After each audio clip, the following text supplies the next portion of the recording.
People in information security strategy. Lots of people involved. From the board of directors on down. The board of directors are elected by the stockholders. Executive management runs the ship, the company, on a day-to-day basis, following guidance from the board. Now, the CEO probably doesn't have IT security skills. It's not his job.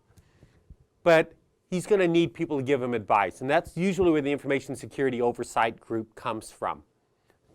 They provide guidance to the corporate officers, the CEO and other officers, saying, this is a good idea, this is what should be implemented. They may talk to the board of directors and provide guidance to them as well, and it gets implemented. The chief information security officer is in charge of making sure those guidelines are then implemented, of auditing those and providing the resources for managing security.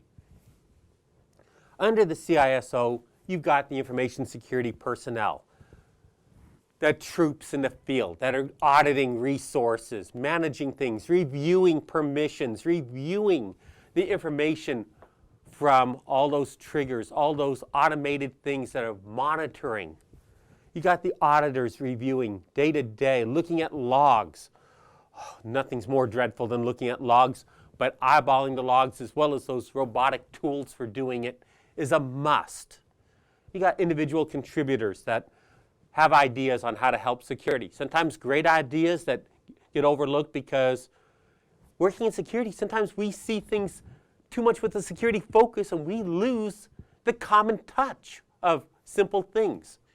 You know, I think of ideas that come from the government. How do we watch our border? Why don't we set up drones, have an electronic fence and other things?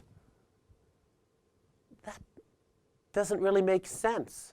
That doesn't actually do anything to stop. That allows us to detect.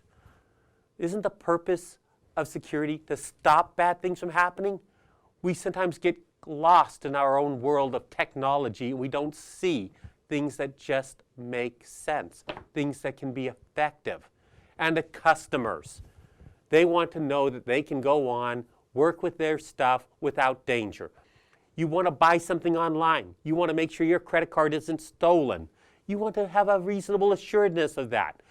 You see HTTPS, you know that SSL is in place, or TLS. It gives you that warm, fuzzy feeling that no one's going to be able to sniff the data and make sense of it. Your credit card is safe because it's going to encrypt that entire transaction over the wire, and even if someone should sniff it, it won't make sense. You're good.